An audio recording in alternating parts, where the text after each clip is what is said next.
नमस्कार आप सभी को। बिहार राज्य विशेष के इस सेशन में स्वागत है आप सभी का। और आज हम जो देखने जा रहे हैं, जैसे कि आपका लाइव टेस्ट पिछले 2 से 3 दिनों से चल रहा है और इससे पूर्व भी हमने 1 सप्ताह तक लाइव टेस्ट के माध्यम से अपनी तैयारियों को जांचने का प्रयास किया था, अपनी तैयारियों को विधिवत करने का प्रयास किया था।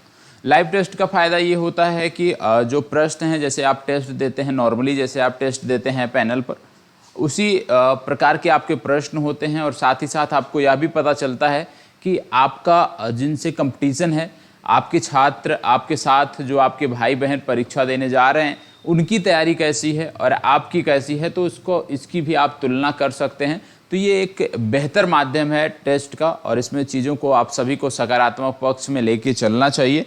जो भी प्रश्न यहाँ पे दिए जाएं, जो भी प्रश्न यहाँ पे स्क्रीन पर दिखें, सबसे पहले प्रयास होना चाहिए कि उन प्रश्नों का सही जवाब दे सकें, क्योंकि 10 से 15 सेकंड का समय मैं देता हूं।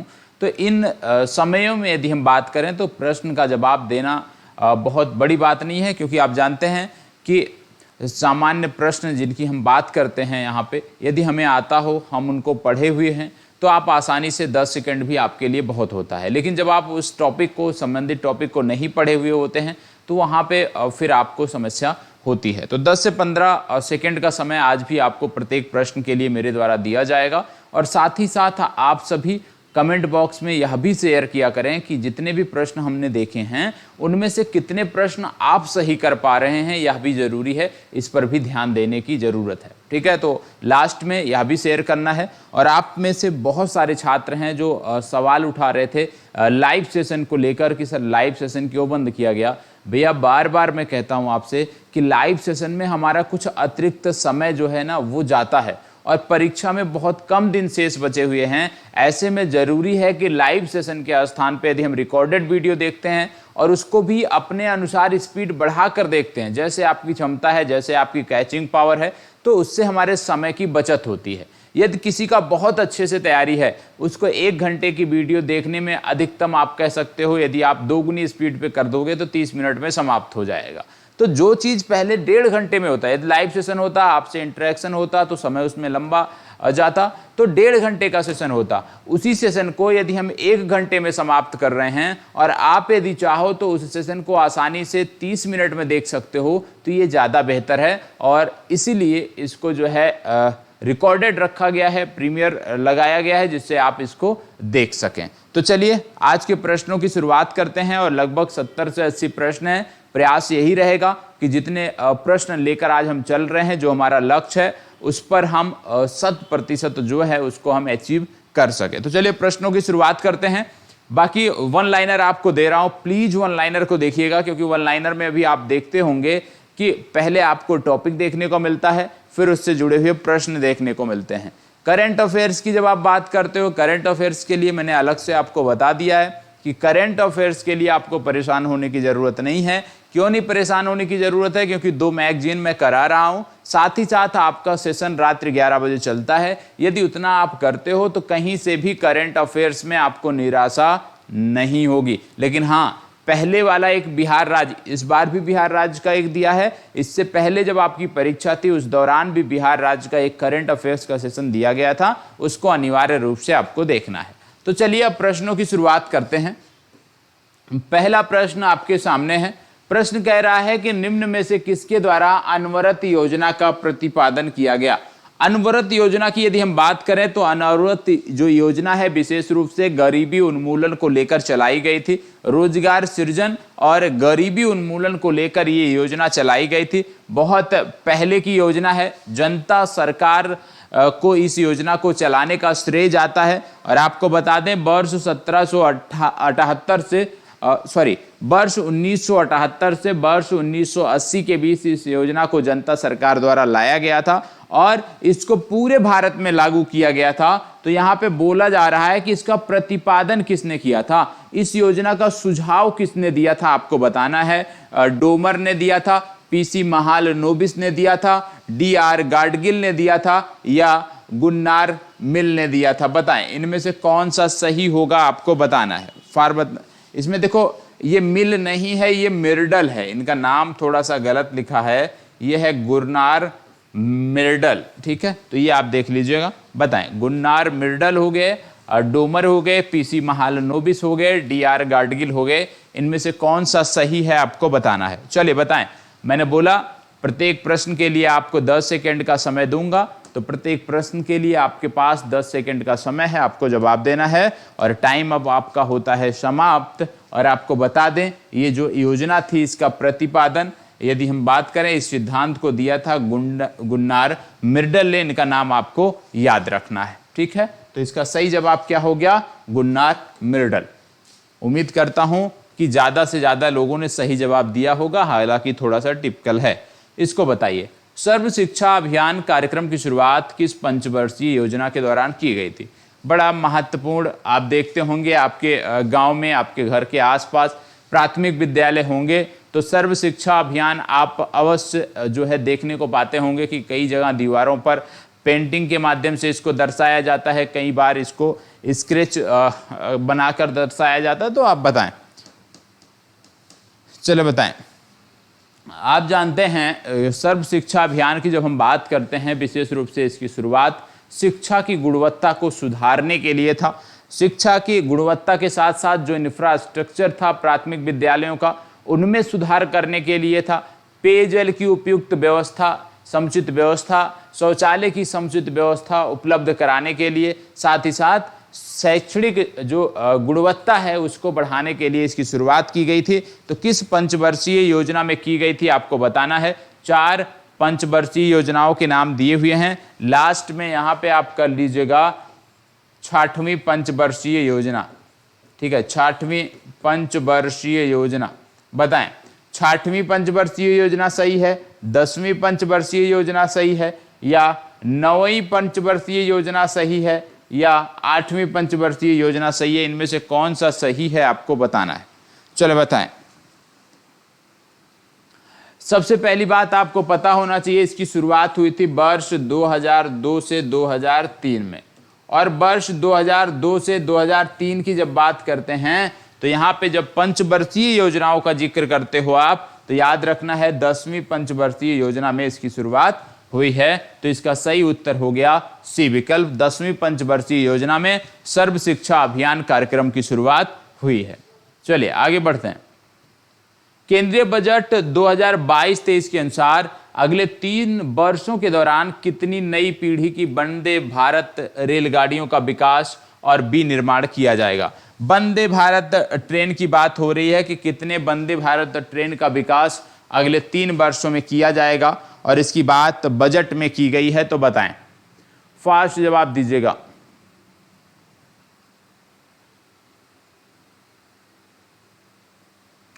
फास्ट जवाब दीजिएगा। चलो, कितनी रेलगाड़ियों का जिक्र बजट में, केंद्रीय बजट में किया गया है? तो याद रखिएगा, केंद्रीय बजट में बोला गया था 400 रेलगाड़ियों का जिक्र किया गया था कि 400 वंदे भारत ट्रेनें चलाई जाएंगी। इसके साथ साथ यह भी बताया गया था कि जो हमारे रेलवे ट्रैक हैं उनमें से 2000 किलोमीटर रेलवे ट्रैक को कवच, जो हमारी स्वदेशी तकनीक है, उसके अंतर्गत लाया जाएगा। तो दोनों याद रखना है कि कवच के अंतर्गत कितना लाए जाने का लक्ष्य है, 2000 किलोमीटर, और कितनी रेलगाड़ियां चलाए जाने का बात है, 400। हिंदू वृद्धि दर संबंधित है, फास्ट जवाब दीजिए। कॉमन सा प्रश्न है, हर बार देखने को मिलता है आपको। बताएं, हिंदू वृद्धि दर का संबंध किससे है आपको बताना है। हिंदू वृद्धि दर का संबंध किससे है आपको बताना है, जवाब दीजिए। हिंदू वृद्धि दर का संबंध किससे है?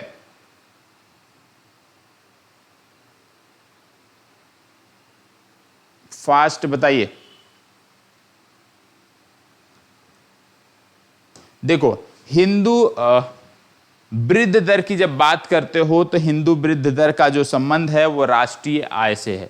किससे संबंधित है? हिंदू वृद्धि दर का संबंध राष्ट्रीय आय से है, और यहाँ पे दिया नहीं है, इसलिए आप ई विकल्प को टिक करोगे। और हिंदू वृद्धि दर के अनुसार जो आर्थिक समृद्धि दर मानी गई है वो मानी गई है 3.5% आर्थिक समृद्धि दर को हिंदू वृद्धि दर के अंतर्गत माना गया है। तो इसको भी आपको याद रखना है। और हिंदू वृद्धि दर किससे संबंधित हो गई? ना ये प्रति व्यक्ति आय से संबंधित है, ना साक्षरता से, ना जनसंख्या से और ना बेरोजगारी से, यह राष्ट्रीय आय से संबंधित है। ठीक है, चलिए बढ़ते हैं आगे। प्रश्न अच्छे हैं तो प्रयास यही रहना चाहिए सबका कि ज्यादा से ज्यादा प्रश्नों का जवाब सही दें। निम्न में से कौन अर्थव्यवस्था के द्वितीय क्षेत्र के अंतर्गत नहीं आता है, बताएं। इनमें से कौन सा है जो द्वितीय क्षेत्र के नहीं आता है? आपको कम से कम प्राथमिक क्षेत्र, द्वितीय क्षेत्र और तृतीय क्षेत्र के बारे में आपको पता होगा। बताएं इनमें से कौन सा है जो द्वितीय क्षेत्र के अंतर्गत नहीं आता है? फास्ट जवाब।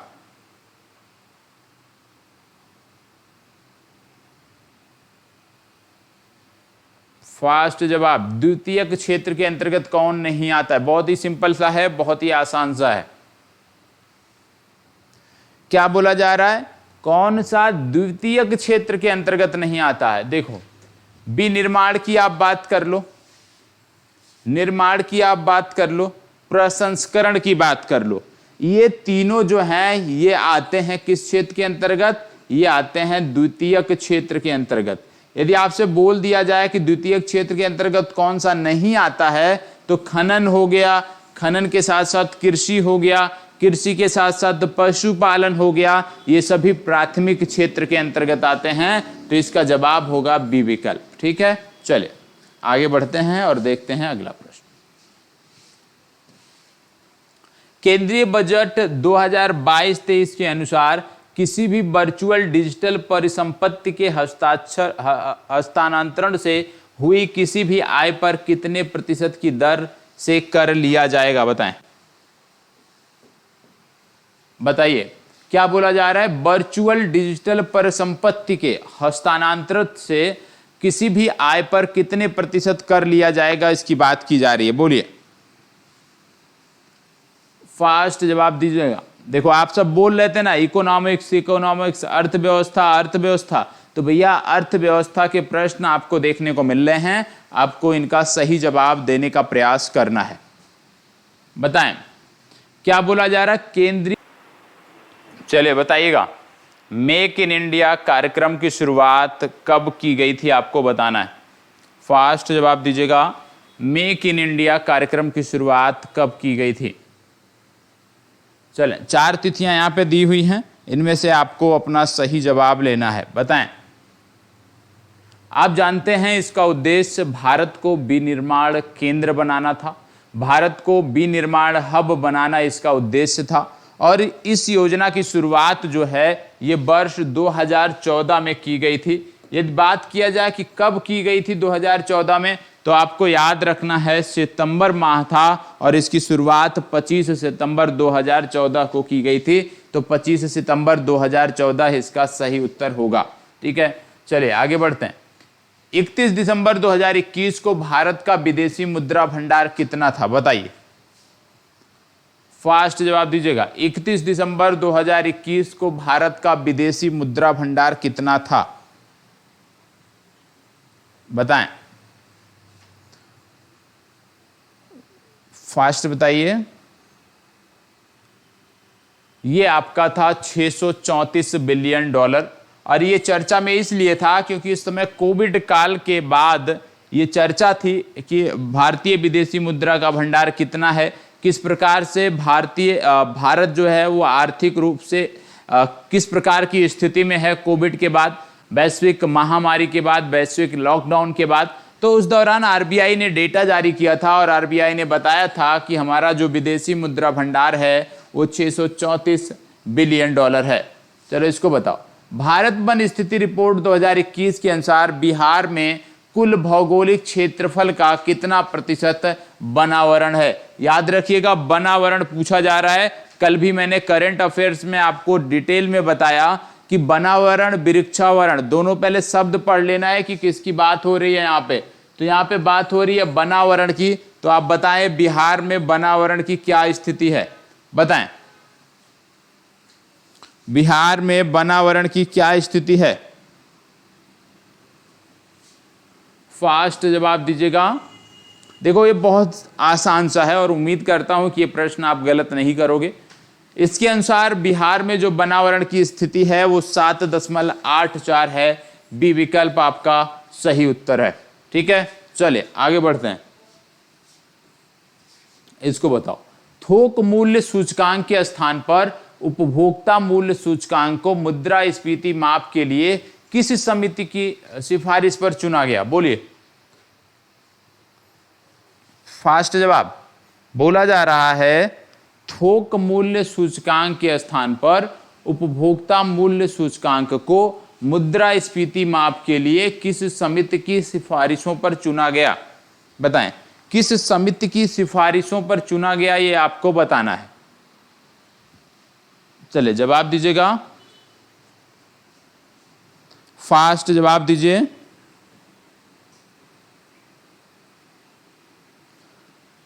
क्या बोला जा रहा? मुद्रास्फीति की मांग के लिए। अब सबसे पहली बात है कि मुद्रास्फीति होती क्या है, ये हमें समझने की जरूरत है, ये हमें जानने की जरूरत है। देखो, मुद्रास्फीति की जब बात आती है तो सबसे पहले आपको समझना है कि एक निश्चित समय सीमा में वस्तुओं एवं सेवाओं की कीमतों में वृद्धि तथा मुद्रा की क्रय शक्ति में कमी जो है वो मुद्रास्फीति कहलाती है। ये आपको पता होना चाहिए। और ये किस समिति की सिफारिश पर किया गया? ये उर्जित पटेल समिति की सिफारिश पर किया गया, ये आपको पता होना चाहिए। चले आगे बढ़ते हैं। खाद्य और सार्वजनिक वितरण विभाग निम्न में से किस मंत्रालय के अंतर्गत आता है? खाद्य और सार्वजनिक वितरण विभाग किसके अंतर्गत आता है, आपको बताएं। बहुत आसान सा प्रश्न है, बताइए। आपके यहाँ एक मंत्री थे जिनको पद्म पुरस्कार भी दिया गया, ठीक है, रामविलास पासवान। रामविलास पासवान जब आप कह सकते हैं जीवित थे तो इसी मंत्रालय का कार्यभार देख रहे थे, और ये था उपभोक्ता मामले, खाद्य एवं सार्वजनिक वितरण मंत्रालय। ए विकल्प आपका इस प्रश्न के लिए सही उत्तर होगा, ठीक है। चले प्रश्न संख्या 12। किस संस्था का गठन समझौते के तहत नहीं हुआ है? इनमें से कौन सी ऐसी संस्था है जिसका गठन समझौते के अंतर्गत नहीं हुआ है, आपको बताना है। चले जवाब दीजिएगा, समझौते के तहत किसका गठन नहीं हुआ है? फास्ट जवाब, फास्ट जवाब।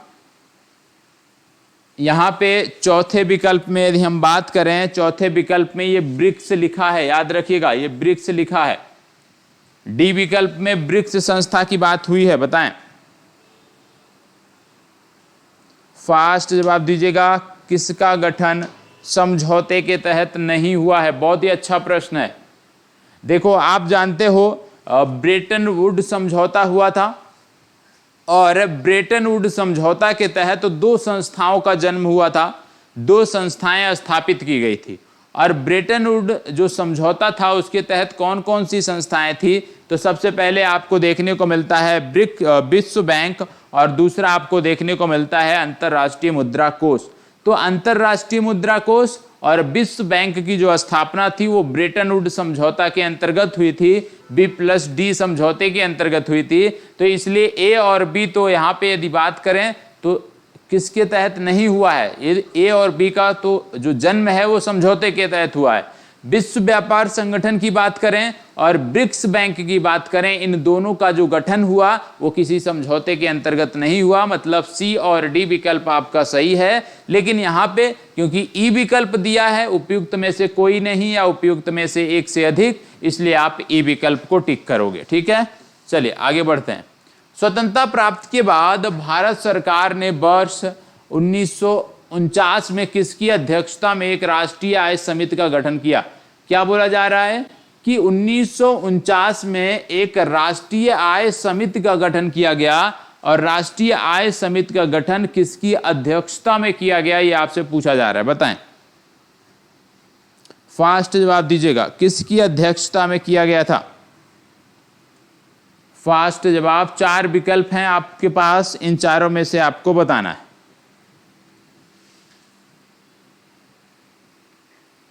चले, आप जानते होंगे केंद्रीय सांख्यिकी कार्यालय, केंद्रीय सांख्यिकी कार्यालय की जो स्थापना थी वो इसी समिति के संस्तुति पर हुई थी, ये भी आपको पता होना चाहिए।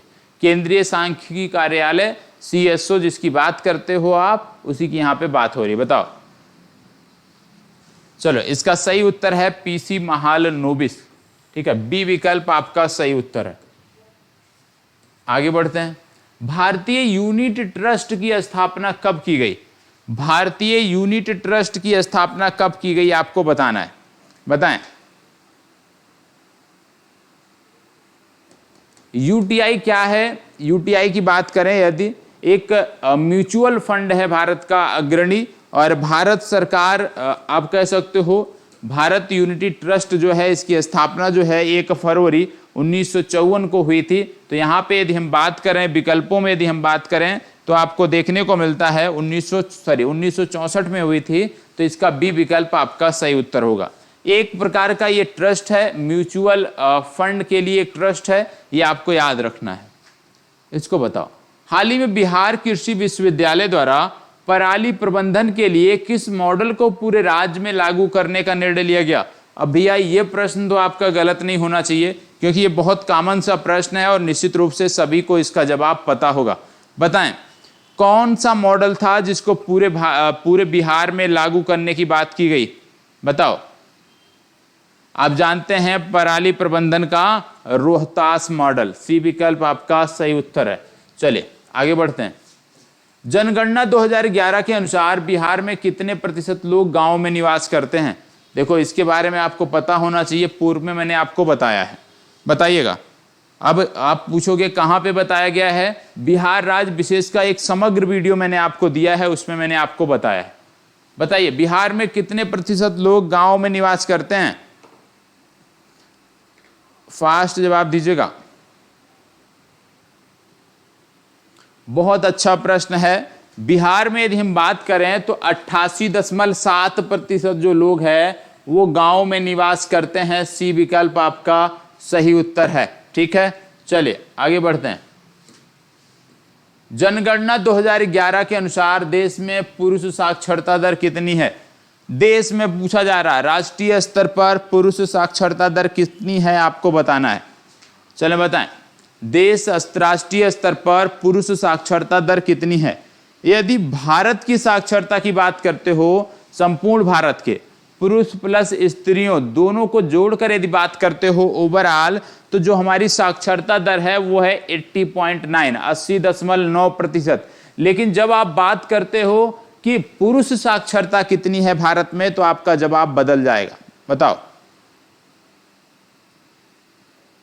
देखो सॉरी माफ करिएगा, देश की जो कुल साक्षरता दर है वो है आप कह सकते हो 73 पॉइंट समथिंग है, वो आपको पता होना चाहिए। ठीक है, 73% आपको पता होना चाहिए। जब राष्ट्रीय स्तर पर पुरुषों की साक्षरता की बात आप करते हो तो वहां पे आपका आ जाएगा 18.9%, और महिलाओं की साक्षरता की जब बात करते हो तो 64.6%। तो ये तीनों याद आना चाहिए। 64.6% ये क्या है? ये राष्ट्रीय स्तर पर महिलाओं की साक्षरता दर है। इसी के साथ साथ जब आप बात करते हो पुरुषों की साक्षरता दर की, तो पुरुषों की साक्षरता दर है 80.9, और ओवरऑल साक्षरता दर की जब आप बात करते हो, पूरे भारत की साक्षरता दर की बात करते हो, तो जो 2011 के आंकड़े हैं उनके अनुसार पूरे भारत की जो साक्षरता दर है वो है 73%। तो तीनों याद रखना है कि संपूर्ण भारत की साक्षरता दर 73%, पुरुषों की साक्षरता दर राष्ट्रीय स्तर पर 80.9%, महिलाओं की साक्षरता दर 64.6%। ये तीनों आंकड़ा आपको याद रखने की जरूरत है। ठीक है, चलिए आगे बढ़ते हैं।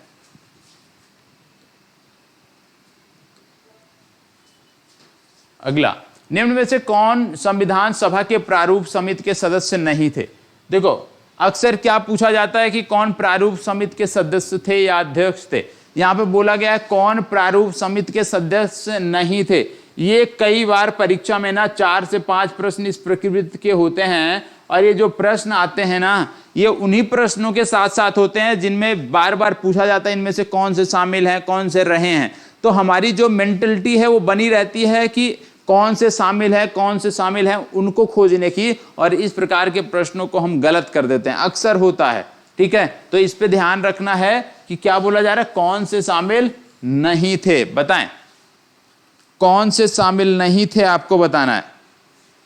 आप जानते हैं प्रारूप समिति का गठन अगस्त माह में किया गया था, वर्ष 1947 में 29 अगस्त को इसका गठन हुआ था। और इसके अध्यक्ष की बात करें तो भीमराव अंबेडकर, डॉक्टर भीमराव अंबेडकर इसके अध्यक्ष थे, ये आपको पता होना चाहिए। और इसमें कुल सदस्यों की यदि हम संख्या की बात करें तो कुल 7 सदस्य जो है इस समिति में हुआ करते थे।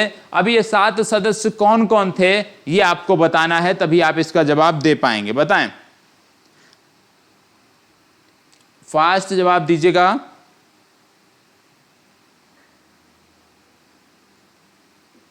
चलो बताइए। देखो यहां पे यदि हम बात करें तो पहले सदस्य के.एम. मुंशी, दूसरे सदस्य बी.आर. मित्तर, तीसरे सदस्य डी.पी. खेतान, एच.सी. मुखर्जी जो है इसके सदस्य नहीं थे। तो 3 सदस्यों के नाम यहाँ पे दिए हुए हैं। बाकी सदस्यों में अंबेडकर हो गए, अंबेडकर के बाद सादुल्ला हो गए, मोहम्मद सादुल्ला हो गए, इनका भी नाम आपने सुना होगा। और मोहम्मद सादुल्ला के बाद कृष्ण स्वामी अय्यर हो गए, और कृष्ण स्वामी अय्यर के बाद यदि हम बात करें तो गोपाल स्वामी अयंगर हो गए, ये आपको पता होना चाहिए। तो गोपाल स्वामी अयंगर, कृष्ण स्वामी मित्तल, मोहम्मद सादुल्ला, डॉक्टर भीमराव अंबेडकर, और बाकी 3 नाम यहां पे दिए हुए हैं, डी.पी. खेतान, बी.एल. मित्तल और के.एम. मुंशी। ठीक है, चलिए आगे बढ़ते हैं। विश्व भूखमरी सूचकांक कौन जारी करता है? यहां पे तो जाने दीजिए, बहुत सारा क्या कह सकते हो कि इंग्लिश में रहा होगा जो दिया गया मटेरियल, और लिखा इन्होंने फॉन्ट गलत हो गया। तो सिर्फ इतना याद रख लीजिए कि कौन जारी करता है। यदि हम बात कर लें तो इसके बारे में आपको पता होना चाहिए कि विश्व भूखमरी सूचकांक कौन जारी करता है। यदि पता है तो कमेंट बॉक्स में ऐसे ही बताएं कि कौन जारी करता है। विश्व भूखमरी सूचकांक जारी कौन करता है, कमेंट बॉक्स में बताएं, सभी को बताना है। विश्व भूखमरी सूचकांक जारी कौन करता है, बताइएगा। प्रश्न अच्छा है, सभी बताएं, विकल्पों पे नहीं जाना है क्योंकि विकल्प गलत टाइप हुए हैं। विश्व भूखमरी सूचकांक कौन जारी करता है? फास्ट जवाब, विश्व भूखमरी सूचकांक कौन जारी करता है आपको बताना है। याद रख लीजिएगा, विश्व भूखमरी सूचकांक जारी करने वाली संस्था है कंसर्न वर्ल्ड वाइड व बेल्ट हंगर हिल्फे। ठीक है, यदि आप याद रखेंगे कंसर्न वर्ल्ड वाइड तो आपका जवाब सही हो जाएगा। सिर्फ इतना याद रखिए, कंसर्न वर्ल्ड वाइड द्वारा जो है ये जारी किया जाता है, और ये बहुत महत्वपूर्ण सूचकांक है। निम्नलिखित में से कौन सा अधिकार अनुच्छेद 21 के अंतर्गत आता है, बताइए। अच्छा प्रश्न है, कौन सा अधिकार अनुच्छेद 21 के अंतर्गत आता है? फास्ट जवाब दीजिएगा। कौन सा अधिकार है जो अनुच्छेद 21 के अंतर्गत आता है, बताएं। फास्ट जवाब। चलिए जवाब दीजिए, अच्छा प्रश्न है।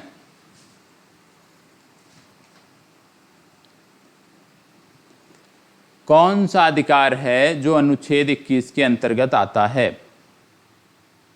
देखो, अनुच्छेद 21 के अंतर्गत यदि हम बात करें तो सबसे पहले याद रखिएगा, जीवन साथी चुनने का अधिकार इसी के अंतर्गत आता है। तो याद रखिएगा, यदि जबरन आपकी शादी कहीं और कराई जाए, विशेष रूप से बालकों के लिए है, तो याद रखिएगा कि अनुच्छेद 21 का उल्लंघन हो रहा है, और इसके लिए आप जो है कोर्ट का सहारा ले सकते हैं। तो जीवन साथी चुनने का अधिकार 21 के अंतर्गत ही आता है। विदेश यात्रा का अधिकार ये भी 21 के अंतर्गत आता है। निजता का अधिकार यह भी 21 के अंतर्गत आता है। और महिलाओं के साथ सम्मान पूर्वक व्यवहार करने का अधिकार भी जो है ये 21 के अंतर्गत आता है। तो अनुच्छेद 21 का लगातार विस्तार हो रहा है। लगातार जब केसेस मामले जाते हैं सुप्रीम कोर्ट में, तो लगातार इसमें नए नए आप कह सकते हो नए नए फैसले आते हैं, और वो सभी के सभी जो है अनुच्छेद 21 के अंतर्गत ही दिए जा रहे हैं। जैसे कि सामान्य रूप से यदि हम बात करें तो जीवन साथी चुनने का अधिकार आपको पुस्तकों में अक्सर देखने को नहीं मिलता है। ठीक है, आपको महिलाओं के साथ सम्मान पूर्वक व्यवहार करने का जो अधिकार है ये भी आपको देखने को नहीं मिलता है, लेकिन ये भी इसी के अंग हैं। तो इसका ई विकल्प सही उत्तर होगा। ठीक है, चलिए आगे बढ़ते हैं। राज्य के नीति निर्देशक तत्व के अंतर्गत निम्नलिखित में से कौन से अनुच्छेद को बाद में जोड़ा गया? देखो, मैंने आपको बोला था कि अनुच्छेद 1 से लेकर, बार बार बोला है, कई बार बोला है, अनुच्छेद 1 से लेकर 51 तक रट जाइए, एक एक रटा होना चाहिए आपसे। जैसे मैं पूछ लूं 12 क्या है, 15 क्या है, 17 क्या है, तो आप तुरंत बता सको। ये 1 से 51 तक अनिवार्य रूप से रटे होने चाहिए आपको। बेयर एक्ट होगा, वहां से रट जाइए, ठीक है। चलो अभी इस प्रश्न का जवाब दीजिए। क्या बोला जा रहा है कि कौन सा अनुच्छेद बाद में जोड़ा गया, इनमें से कौन सा है जो बाद में जोड़ा गया, आपको बताना है। फास्ट जवाब,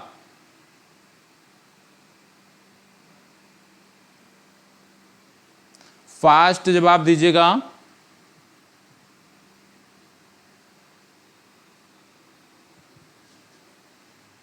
फास्ट जवाब दीजिएगा। देखो यहां पे आपको बता दें कि अनुच्छेद 40 की आप बात कर लो, अनुच्छेद 44 की बात कर लो, ये प्रारंभ से ही इसमें रहे हैं, ठीक है, मूल संविधान में ही थे, ये आपको पता होना चाहिए। लेकिन जब बात 39 की आती है ना, 39 में और विशेष रूप से 39 का की बात आती है।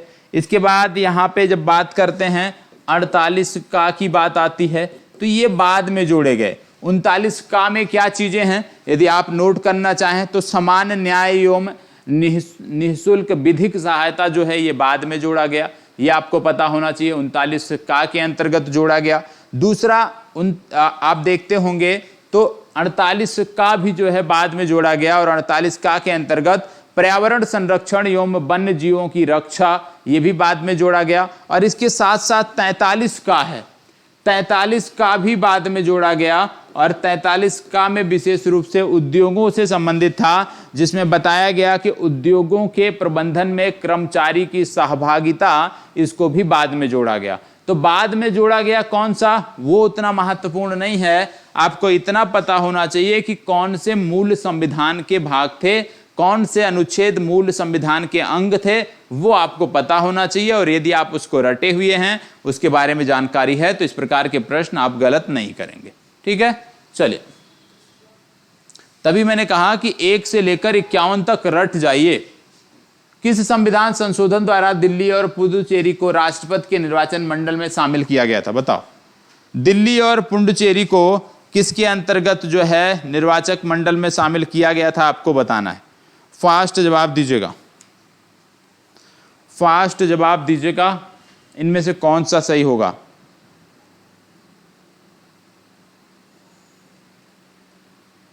बताएं, 4 विकल्प आपके दिए हुए हैं, इन चारों विकल्पों में से आपको सही उत्तर का चुनाव करना है। इनमें से कौन सा सही होगा। देखो यहां पे जो सही विकल्प होगा नोट कर लीजिए, वो है 70वां, ठीक है, संविधान संशोधन 1992, बी विकल्प आपका सही उत्तर है। इसको बताइए, लोकसभा अध्यक्ष एवं उपाध्यक्ष को उपाध्यक्ष पद को लिया गया है कहां से। बोला जा रहा है लोकसभा अध्यक्ष और उपाध्यक्ष का जो पद है उसको कहां से लिया गया है, किस देश के संविधान से भारतीय संविधान में जोड़ा गया है, ये आपसे पूछा जा रहा है, बताएं।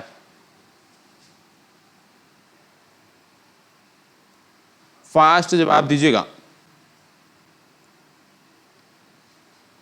फास्ट जवाब दीजिएगा। देखो इस प्रकार का ये जो टॉपिक है ना, यहां से संदर्भित प्रश्न भी आपकी परीक्षा में लगातार बनते हैं।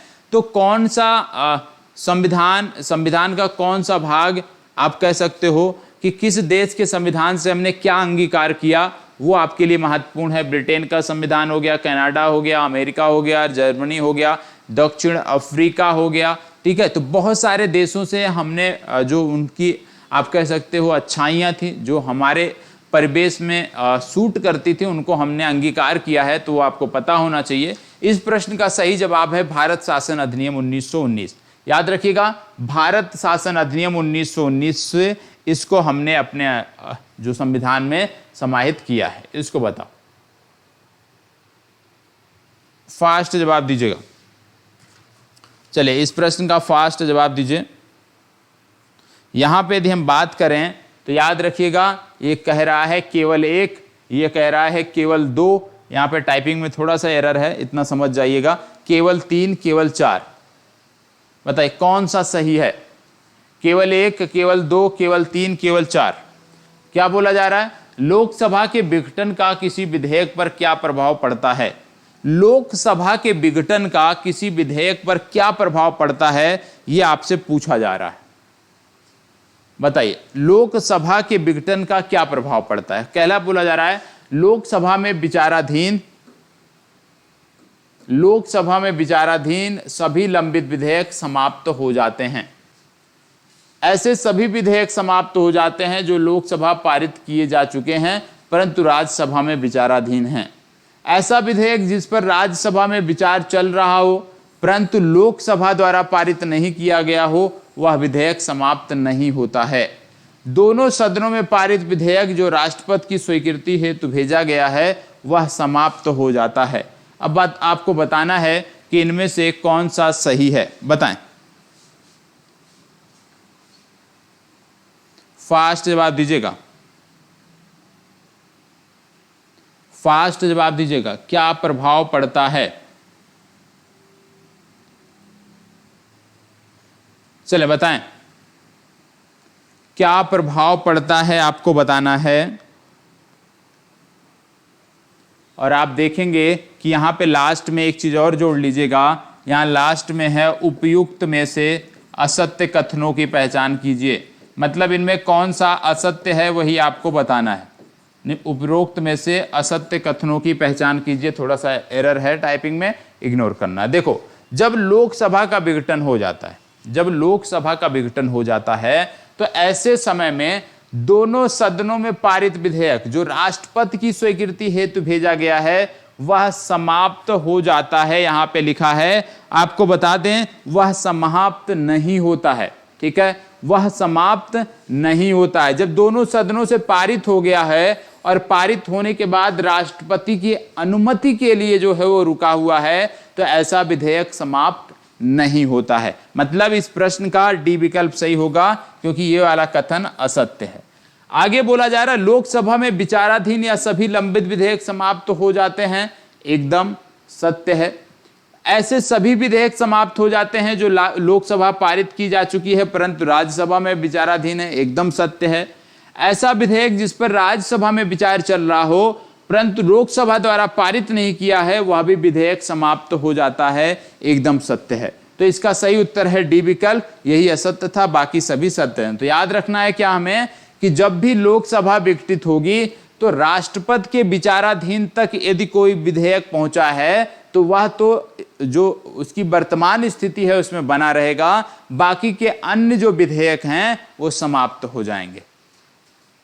बिहार पंचायती राज अधिनियम 2006 में 2 ग्राम सभा की बैठकों के बीच अधिकतम कितनी अवधि का अंतराल निर्धारित है, बताएं। फास्ट जवाब दीजिएगा। क्या बोला जा रहा है? ग्राम सभा की बैठकों के बीच अधिकतम कितनी अवधि के बीच जो है दूसरी बैठक हो जानी चाहिए, मतलब इससे ज्यादा अंतराल नहीं होना चाहिए, बताएं। किन्हीं 2 बैठकों के बीच अधिकतम कितना गैप होना चाहिए, यही आपसे पूछा जा रहा है, बताइए। चलें, देखो यहां पे बात हो रही है बिहार पंचायती राज अधिनियम के बारे में, और आपको बता दें कि यह निर्धारित इसलिए किया गया था, यह बदलाव इसलिए किया गया था जिससे नियमित आधार पर ग्राम सभा की बैठकें आयोजित की जाएं और 2 बैठकों के बीच में कभी भी 3 महीने से ज्यादा का गैप नहीं होना चाहिए। सी विकल्प इस प्रश्न का सही उत्तर है। राज्यसभा के सदस्यों का चुनाव कहां से होता है, बताएं।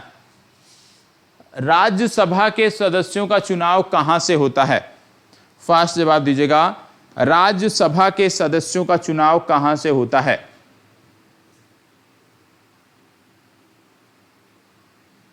सीधे जनता द्वारा, उस राज्य के लोकसभा सदस्यों द्वारा, लोकसभा राज्यसभा के निर्वाचित सदस्यों द्वारा, राज्य के विधानसभा के निर्वाचित सदस्यों द्वारा, बताएं।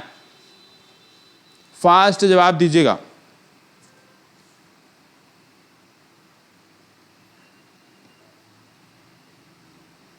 फास्ट जवाब दीजिएगा।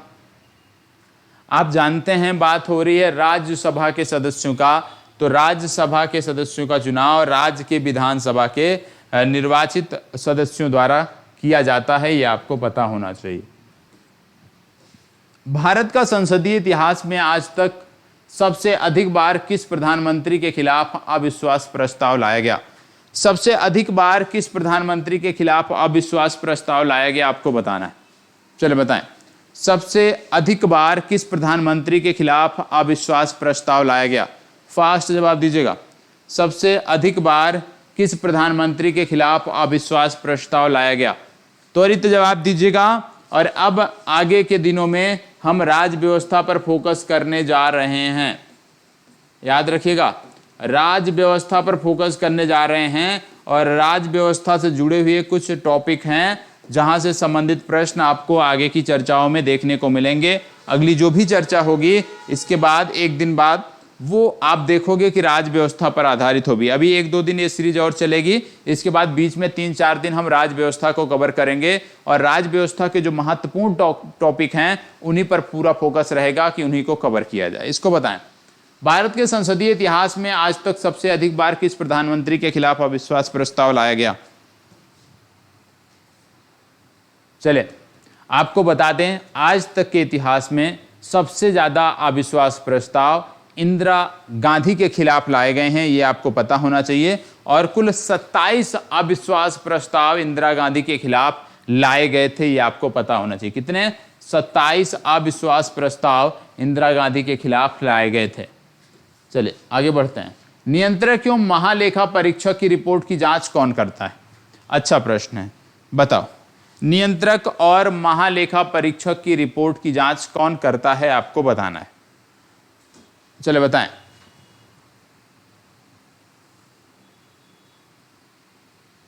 फास्ट जवाब दीजिएगा। प्राक्कलन समिति, लोक लेखा समिति, याचिका समिति, विशेषाधिकार समिति। चले त्वरित जवाब दीजिए। देखो सबसे पहले यह समझिएगा कि नियंत्रक और महालेखा परीक्षक की बात हो रही है और नियंत्रक और महालेखा परीक्षक की जो रिपोर्ट होती है उसकी जांच की यदि हम बात करें तो लोक लेखा समिति, जो कि सबसे पुरानी संसदीय समिति है, इसके द्वारा किया जाता है। लोक लेखा समिति की बात करें तो इसमें टोटल 22 सदस्य होते हैं। 15 और 7 के अनुपात में 15 जो है ये लिए जाते हैं लोकसभा से और 7 सदस्य जो है ये राज्यसभा से लिए जाते हैं, यह भी आपको पता होना चाहिए। जब भी संसदीय समितियों के बारे में आप पढ़ते हो तो किस संसदीय समिति में किस क्षेत्र से ज्यादा सदस्य लिए जाते हैं वो आपको ध्यान रखने की जरूरत होती है। ठीक है, चलिए आगे बढ़ते हैं। बलवंत राय मेहता समिति की संस्तुति पर पंचायती राज व्यवस्था सर्वप्रथम किन राज्यों में प्रारंभ की गई थी? बहुत अच्छा प्रश्न है, बताएं। बोला जा रहा है पंचायती राज व्यवस्था किन प्रदेशों में सबसे पहले प्रारंभ की गई थी, बताएं। किन प्रदेशों में सबसे पहले प्रारंभ की गई थी? अच्छा प्रश्न है, बताइए। आप जानते हैं जवाहरलाल नेहरू ने इसकी शुरुआत की थी और जवाहरलाल नेहरू ने 1959 में इसकी शुरुआत की थी, ये आपको पता होना चाहिए। तिथि पूछा जाए तो 2 अक्टूबर 1959 की बात आती है और इसकी शुरुआत राजस्थान से हुई थी। रट जाइएगा, जवाहरलाल नेहरू ने कहां से इसकी शुरुआत की थी? इसकी शुरुआत राजस्थान से की थी। राजस्थान के यदि आपसे स्थान पूछ लिया जाए कि राजस्थान में कहां से हुई थी तो याद रखिएगा राजस्थान के नागौर जिला पड़ता है राजस्थान में और राजस्थान के नागौर जिले से इसकी शुरुआत हुई थी। तो इसको तो रट जाना है। और राजस्थान के साथ साथ आंध्र प्रदेश, तो बी विकल्प इसका सही उत्तर है। ठीक है, लेकिन सबसे पहले कहां पे इसकी शुरुआत हुई, कहां पे इस योजना को जो है क्रियान्वित किया गया, वो राजस्थान का नागौर जिला याद रखना है, वर्ष 1959। निम्नलिखित में से कौन सा संविधान संशोधन 8वीं अनुसूची के भाषा से संबंधित नहीं है? इनमें से कौन सा संविधान संशोधन है जो 8वीं अनुसूची के भाषा से संबंधित नहीं है, बताएं। फास्ट जवाब दीजिएगा। चले फास्ट जवाब दीजिए।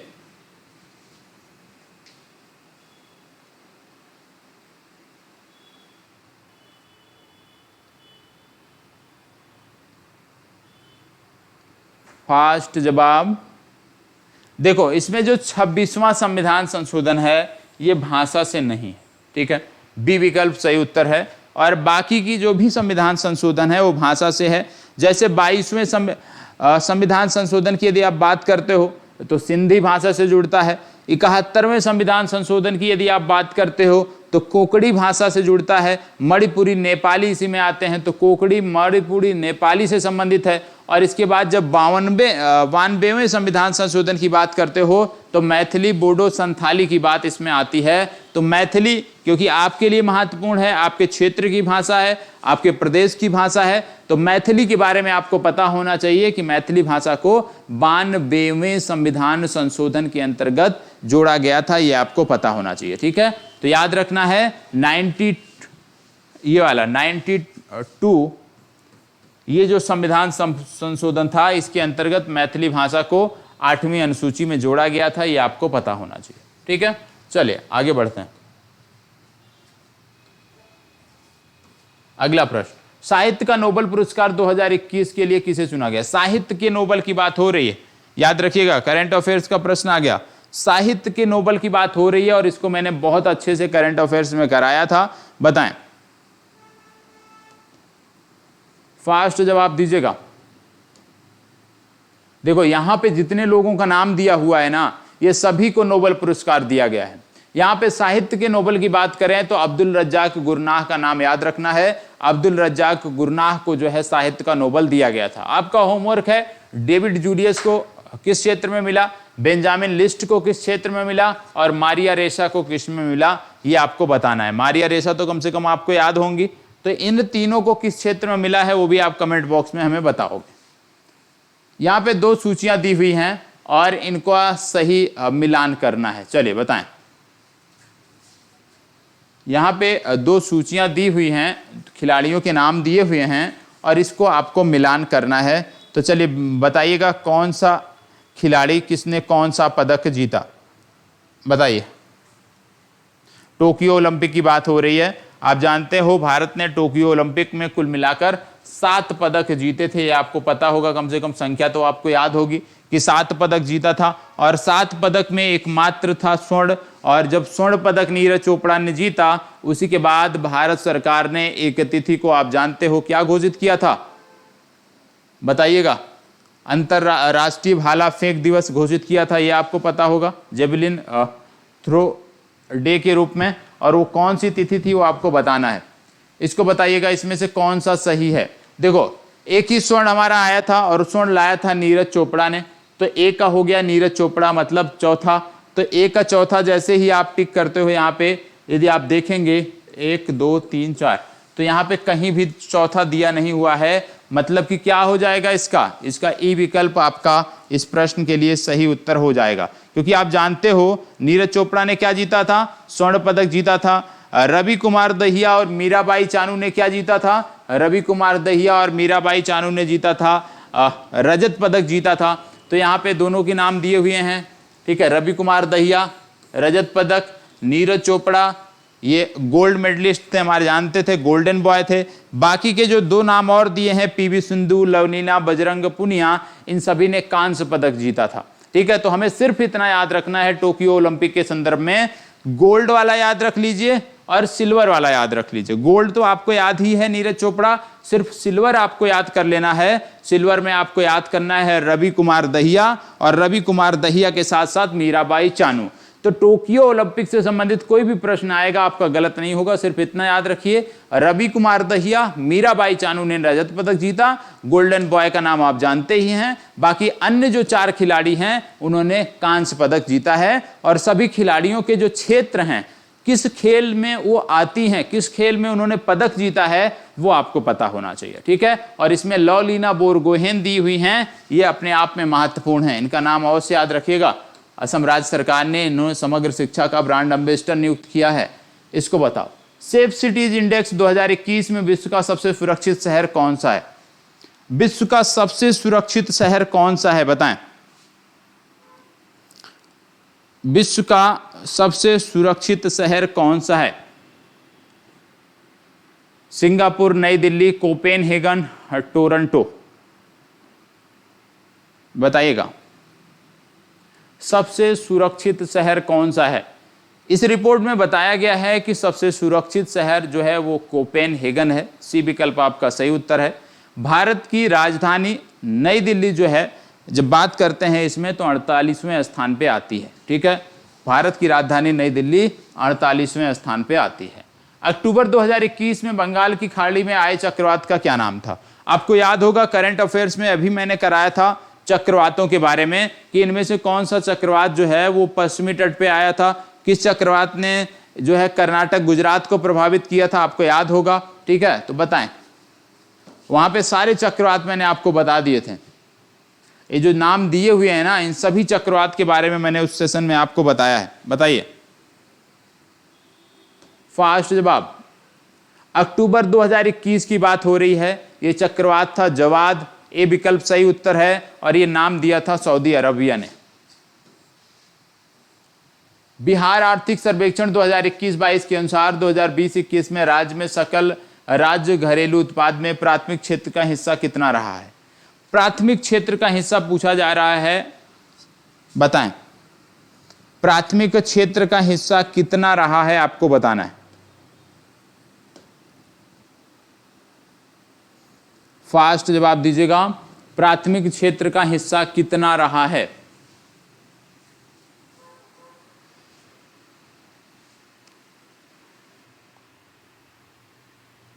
बताइएगा।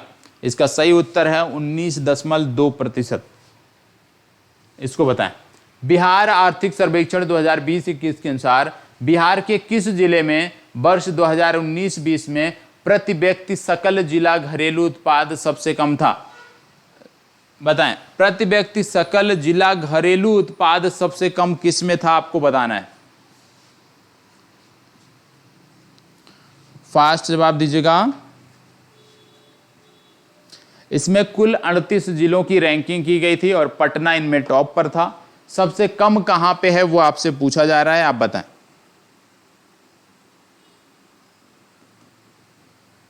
सबसे कम था शिवहर का, और पटना का शिवहर से 7 गुना ज्यादा था।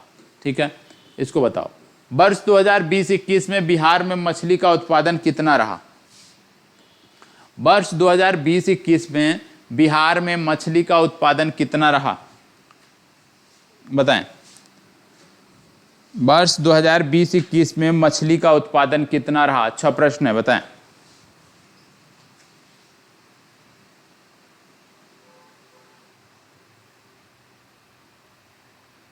फास्ट जवाब दीजिएगा। अच्छा प्रश्न है, क्योंकि बिहार इस आंकड़े के साथ ऐसा माना जा रहा है कि मछली उत्पादन में आत्मनिर्भर हो गया है, और इसका सही उत्तर है 6.83 लाख टन। ठीक है, बी विकल्प आपका सही उत्तर है। हाल ही में किस देश ने कोरस या मूंगा को नुकसान पहुंचाने वाली सनस्क्रीन पर प्रतिबंध लगा दिया है? लगभग 5 महीना पहले भैया इसको पढ़ाया है करंट अफेयर्स में, बताएं। फास्ट जवाब दीजिएगा। फास्ट जवाब दीजिएगा, वो देश कौन सा है? लगभग 5 महीने पहले जब आपकी पिछली परीक्षा प्रस्तावित थी, उस दौरान इसको मैंने बताया है, और उसके बाद भी कई मौकों पर इसका जिक्र किया गया है, और ये देश आपका है थाईलैंड। चलो इसको बताओ। हाल ही में जिम कॉर्बेट नेशनल पार्क का नाम बदलकर क्या रखा गया है? बताइए। जिम कॉर्बेट नेशनल पार्क का नाम बदलकर क्या रखा गया है, ये आपको बताना है। चलो बताएं। जिम कॉर्बेट नेशनल पार्क का नाम बदलकर क्या रखा गया है? Ramgarh national park, Ganga national park, Ramganga national park, Panna national park. बताइए। जिम कॉर्बेट का नाम रखा गया है रामगंगा नेशनल पार्क, बी विकल्प आपका सही उत्तर है। इसको बताओ। सर्व पावर योजना किससे संबंधित है? सर्व पावर योजना किससे संबंधित है, आपको बताना है। फास्ट जवाब दीजिएगा।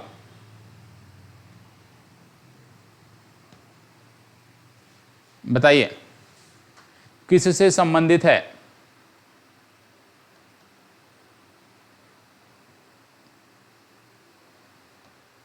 देखो, इसका सही उत्तर है बी विकल्प, महिलाओं के लिए खोजपूर्ण अनुसंधान के अवसरों को बढ़ावा देना। भारत का पहला शराब संग्रहालय कहां खोजा गया है? नोट्स पलट लीजिएगा आप, नोट्स जो आपके हैं ना, थोड़ा सा पलट लीजिएगा और आपको ये मिल जाएगा। अभी राज्य भी बता दे रहा हूं कौन सा है, पहले आप बताइए कौन सा है जहां पर भारत का पहला शराब संग्रहालय खोला गया? भारत का पहला शराब संग्रहालय कहां खोला गया? चलो बताएं, भारत का पहला शराब संग्रहालय कहां खोला गया? देखो, भारत का पहला शराब संग्रहालय गोवा में खोला गया। अपना जो नोट्स है वो पलट लीजिएगा, जवाब मिल जाएगा। इसको बताओ, जनवरी 2021 को केंद्रीय मंत्रिमंडल ने 850 मेगावाट क्षमता की रतले पनबिजली परियोजना को स्वीकृति प्रदान कहां की है? रतले की बात हो रही है, याद रखिएगा। रतले पनबिजली परियोजना कहां से संदर्भित है, यही आपको बताना है। बताएं, रतले पनबिजली परियोजना कहां से संदर्भित है? फास्ट जवाब दीजिएगा, फास्ट जवाब दीजिएगा। आपको बता दें, ये चेनाब नदी पर है, चेनाब नदी पर है, किश्तवाड़ जिले में है, ये आपको पता होना चाहिए। तो इसका सही उत्तर क्या हो जाएगा? इसका सही उत्तर हो जाएगा बी विकल्प, जम्मू कश्मीर। चलिए आगे बढ़ते हैं। इजराइल में दूतावास खोलने वाला पहला खाड़ी देश कौन सा है? इजराइल में आप जानते हैं कि इजराइल के संबंध जो हैं खाड़ी देशों से बेहतर नहीं हैं, ठीक है। विशेष रूप से खाड़ी देशों में बात करते हैं, सऊदी अरब, यूएई के संबंध बहुत बेहतर नहीं थे इजराइल से। तो इसलिए ये प्रश्न अपने आप में महत्वपूर्ण है कि वो पहला खाड़ी देश कौन सा है जिसने इजराइल में अपने दूतावास खोले हैं? बताएं, फास्ट जवाब दीजिएगा, प्रश्न महत्वपूर्ण है अपने आप में। देखो, इजराइल में दूतावास खोलने वाला पहला देश बना है यूएई, ठीक है। पहली बार अभी जाके दोनों में राजनयिक संबंध स्थापित हुए हैं। निम्नलिखित में से किस देश ने पहला विश्व टेस्ट चैंपियनशिप अपने नाम किया है? किस देश ने पहला विश्व टेस्ट चैंपियनशिप अपने नाम किया है, आपको बताना है। बताइए, फास्ट जवाब दीजिएगा। विश्व टेस्ट चैंपियनशिप की बात हो रही है, और यही विश्व टेस्ट चैंपियनशिप है जहां पे ऋषभ पंत ने धमाल मचाया था, ये वही है, और इसको जीता था न्यूजीलैंड ने। सी विकल्प आपका सही उत्तर है। चलिए इसको बताओ, यूएसए ओपन टेनिस टूर्नामेंट 2021 का महिला एकल का खिताब किसने जीता? यूएसए ओपन पूछा जा रहा है और बोला जा रहा महिला एकल किसने जीता, ये आपको बताना है। बताइए, महिला एकल का खिताब किसने जीता? चलो फास्ट जवाब दीजिएगा, महिला एकल का खिताब किसने जीता? Ashleigh Barty, Emma Raducanu, Naomi Osaka, Barbora Krejcikova. बताइए किसने जीता? महिला एकल का खिताब किसने जीता? याद रखिएगा, इनका जो नाम है वो है एम्मा रादुकानु, ठीक है। सी विकल्प सही उत्तर है। विश्व के सबसे युवा शतरंज ग्रैंड मास्टर कौन बने हैं? विश्व के सबसे युवा शतरंज ग्रैंड मास्टर कौन बने हैं? बताएं, फास्ट जवाब दीजिएगा। भारत के हैं तो आपको बताना है कौन बने हैं।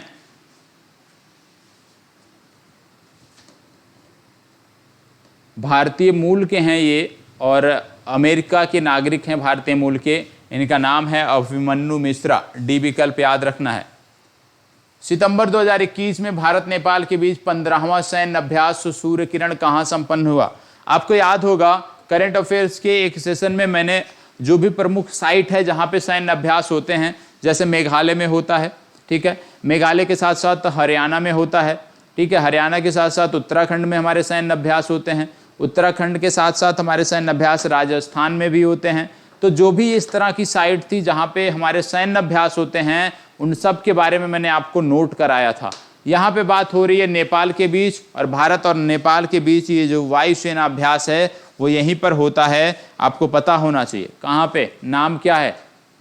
उत्तराखंड में होता है, उत्तराखंड के पिथौरागढ़ में होता है, ठीक है। यदि आप स्टेशन का नाम बता पाए, वायुसेना स्टेशन का यदि आप नाम बता पाएंगे तो बहुत खुशी होगी, क्योंकि पहले मैंने आपको बताया है। तो यदि आप में से किसी को याद है कि पिथौरागढ़ में कौन सा वायुसेना स्टेशन है जहां पर यह सैन्य अभ्यास होता है, तो आप अनिवार्य रूप से हमें बताइएगा। इसका सही उत्तर है डी विकल्प, पिथौरागढ़, उत्तराखंड। 22 अप्रैल 2021 को मनाए गए पृथ्वी दिवस का विषय क्या था? बताइए, पृथ्वी दिवस का विषय क्या था? आपको यहाँ पे तिथि बता दी गई, 22 अप्रैल को मनाया जाता है। प्रश्न ऐसे भी पूछा जाता है कि पृथ्वी दिवस कब मनाया जाता है, तो आपको तिथि पता होना चाहिए, 22 अप्रैल। यहां पे थीम पूछा जा रहा है, तो बताएं थीम इसकी क्या है, फास्ट जवाब दीजिएगा। इसकी थीम क्या है, याद रखिएगा इसकी थीम है रिस्टोर आवर अर्थ। सी विकल्प इसका सही उत्तर है। इसको बताओ। मार्च 2021 में जारी ईज ऑफ लिविंग इंडेक्स 2020 के अनुसार बड़े शहरों में प्रथम स्थान पे कौन रहा है, बताएं। फास्ट जवाब दीजिएगा। 2020 की बात हो रही है, लिविंग इंडेक्स 2020 की बात हो रही है, जो कि जारी किया गया मार्च 2021 में। बोला जा रहा है बड़े शहरों में प्रथम स्थान पे कौन सा था, ईज ऑफ लिविंग इंडेक्स, बताइए। देखो, बड़े शहरों की यदि हम बात करें तो बड़े शहरों में याद रखिएगा बेंगलुरु प्रथम स्थान पे है। छोटे शहरों की बात करें तो शिमला प्रथम स्थान पे है। इसको आपको याद रखना है। किस देश ने दुनिया का पहला ड्यूल मोड वाहन पेश किया है, जो दिसंबर 2021 में सड़कों के साथ साथ रेल पटरियों पर भी चल सकता है? ये वाहन किसने बनाया है जो सड़कों के साथ साथ रेल पटरियों पर चल सकता है? डुअल मोड वाहन किसने बनाया है? डीएमवी वाहन किसने बनाया है, आपको बताना है। फास्ट जवाब दीजिएगा। किस देश ने यह वाहन तैयार किया है जो सड़कों के अलावा रेल की पटरियों पर भी चल सकेगा, बताएं। फास्ट जवाब, इनमें से कौन सा है, नोट कर लीजिएगा। ये जो देश है वो है जापान। सड़कों पे चलने के लिए इन्होंने रबर के टायर प्रयोग किए हैं और रेल पटरियों पर चलने के लिए इन्होंने स्टील के टायर उसी में लगाए हैं। तो सी विकल्प इसका सही उत्तर होगा। निम्नलिखित में से किसने निधि 2.0 योजना की शुरुआत की थी, बताइए। निधि 2.0 योजना की शुरुआत किसने की थी? विश्व पर्यटन दिवस के अवसर पर 2 सितंबर के दिन इसकी शुरुआत की गई थी और विशेष रूप से पर्यटन के क्षेत्र में लगातार हो रहे सुधारों को डिजिटलाइज करने के लिए इसका उद्देश्य था। पर्यटन के क्षेत्र से संबंधित योजना है और इसकी शुरुआत की थी ओम बिरला ने। बी विकल्प आपका सही उत्तर है। सिर्फ आप इतना याद रखिएगा कि संबंधित योजना किस क्षेत्र की है, पर्यटन क्षेत्र की है। हाल ही में केंद्रीय बंदरगाह, नौवहन और जलमार्ग मंत्री द्वारा बंदरगाह संचालन की डिजिटल निगरानी के लिए कौन सा एप्लीकेशन लॉन्च किया है, इसके बारे में मैंने आपको बताया है। फिलहाल आप बताइए। आप जानते हैं सर्बानंद सोनोवाल जो असम के पूर्व मुख्यमंत्री थे, वही वर्तमान समय में हमारे जहाज रानी मंत्री हैं। तो आपको बताना है कि इन्होंने कौन सा एप्लीकेशन लॉन्च किया है, बताएं। फास्ट जवाब दीजिएगा। और कोलकाता में इसको उन्होंने लॉन्च किया। इसका नाम है माई पोर्ट ऐप। क्या नाम है? माई पोर्ट ऐप। ए विकल्प आपका सही उत्तर है। इसको बताओ। होम इन द वर्ल्ड नामक पुस्तक के लेखक कौन है? होम इन द वर्ल्ड नामक पुस्तक के लेखक कौन है, आपको बताना है। फास्ट जवाब दीजिएगा। होम इन द वर्ल्ड, त्वरित बताएं।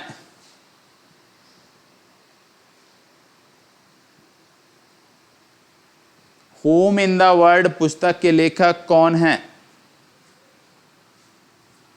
चलो बताइएगा। होम इन द वर्ल्ड पुस्तक के लेखक कौन है? 4 विकल्प आपके सामने हैं। इन चारों में से आपको जवाब देना है। देखो, बात हो रही है होम इन द वर्ल्ड पुस्तक की, तो होम इन द वर्ल्ड पुस्तक के लेखक हैं प्रोफेसर अमर्त्य सेन। ठीक है, चलिए इसको बताओ। आर्थिक समीक्षा 2021-22 के अनुसार अप्रैल नवंबर 2021 की अवधि में भारत का सर्वाधिक वस्तुगत निर्यात किस देश को हुआ है?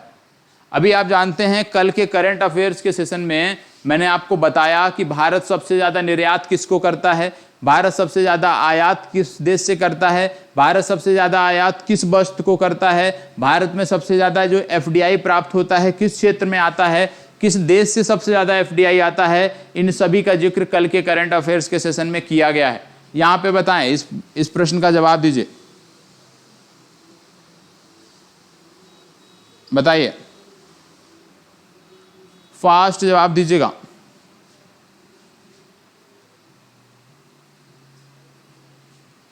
भारत का सबसे ज्यादा वस्तुगत निर्यात अमेरिका को हुआ है। डी विकल्प आपका सही उत्तर है। ठीक है, चलिए। मार्च 2021 में अंतर्राष्ट्रीय योग महोत्सव का उद्घाटन कहाँ किया गया? बताइए, अच्छा प्रश्न है। अंतर्राष्ट्रीय योग महोत्सव का उद्घाटन कहाँ किया गया? अंतर्राष्ट्रीय योग महोत्सव का उद्घाटन कहाँ किया गया? नई दिल्ली, पटना, ऋषिकेश या शिमला? अंतर्राष्ट्रीय योग महोत्सव का उद्घाटन कहाँ किया गया? चले बताएं।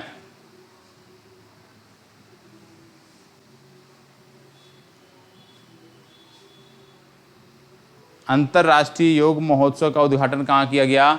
याद रखिएगा, ऋषिकेश में किया गया। ठीक है, चले। हाल ही में 2 साल के बच्चों के लिए कोरोना वैक्सीन शुरू करने वाला दुनिया का पहला देश कौन बना है? बताएं। 2 साल के बच्चों के लिए कोरोना वैक्सीन शुरुआत करने वाला दुनिया का पहला देश कौन सा बना है? अभी हाल ही में, आपको 2 दिन पहले मैंने करंट अफेयर्स में इसको बताया है, और इससे पहले भी मैंने आपको बताया था कि 2 साल से कम उम्र के बच्चों को जो है कोरोना वैक्सीन देने वाला देश बना है क्यूबा। ठीक है, बी विकल्प आपका सही उत्तर है। और यदि आप रेगुलर करंट अफेयर्स रिवाइज कर रहे होंगे ना, तो आपको लग रहा होगा चीजें सही हैं। वैश्विक शिक्षा शिखर सम्मेलन 2021 का आयोजन कहाँ किया गया?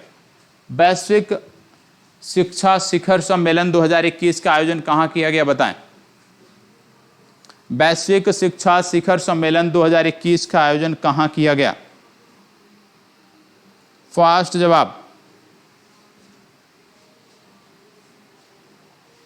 फास्ट जवाब। कहां पर किया गया? याद रखिएगा, यह आयोजन ब्रिटेन में किया गया।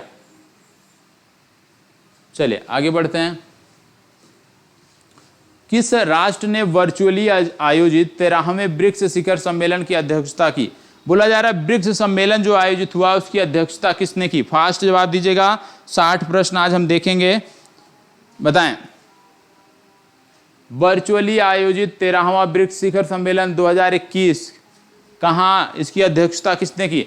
आप जानते हो ब्रिक्स सम्मेलन की जब बात होती है, कोविड के कारण इस बार का जो सम्मेलन था वर्चुअली आयोजित किया गया था, और इस सम्मेलन की यदि हम बात करें तो सितंबर 2021 में इसकी अध्यक्षता भारतीय प्रधानमंत्री नरेंद्र मोदी ने की थी। तो सी विकल्प इसका सही उत्तर होगा। इसको बताइए।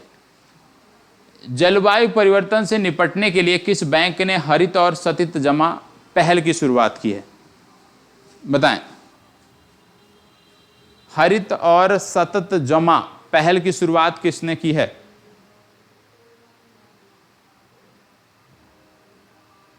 फास्ट जवाब दीजिएगा, रट लीजिएगा, HDFC बैंक। आज का लास्ट प्रश्न, निम्नलिखित में से कौन से राष्ट्र ने नई नागरिकता नीति शुरू की है? नई नागरिकता नीति किसने शुरू की है आपको बताना है। ये जो देश है विशेष रूप से निवेश को आकर्षित करना चाहता है। ये चाहता है जो विभिन्न देशों के प्रमुख उद्योगपति हैं वो इस देश की नागरिकता लें, जो बहुत सारे प्रभावशाली व्यक्ति हैं वो इस देश की नागरिकता लें, जिससे इस देश में ज़्यादा से ज़्यादा निवेश आ सके। और इसके लिए इन्होंने अपनी जो नीति थी, नागरिकता नीति थी, उसमें परिवर्तन किया है। और नागरिकता नीति में परिवर्तन करने वाला ये जो देश है ये है UAE, जिसने पहली बार इजराइल के साथ अपने राजनीतिक संबंधों को स्थापित किया है। तो UAE इसका सही उत्तर है। तो आज के लिए ये सेशन यहीं पे समाप्त होता है। और जो भी प्रश्न है, जितने भी प्रश्न आपके सही हो रहे हैं, प्लीज़ अनिवार्य रूप से बताइएगा। साथ ही साथ यह भी आपको बताना जरूरी है कि जो आपको लिए होमवर्क दिया गया, 2 से 3 प्रश्न मैंने आज भी होमवर्क दिए, तो उन होमवर्क में आप कितना बेहतर कर पाते हो यह भी जरूरी है। ठीक है, चलिए धन्यवाद, बहुत बहुत आभार। किसी का कोई भी डाउट है, कोई भी प्रश्न है तो आप हमसे कमेंट बॉक्स में पूछ सकते हो। और एक बात और अनिवार्य सूचना, एक कोई आप में से ही हैं साथी मिस्टर जहांगीर सर, यदि आपको पुस्तकों की आवश्यकता है तो प्लीज़, आपको मैंने बार बार बोला, कई दिन कमेंट करके बोला कि अपनी डिटेल उपलब्ध कराएं, तो डिटेल उपलब्ध करा दीजिए जिससे आपकी पुस्तकें आपको भेजी जा सकें। चलिए धन्यवाद।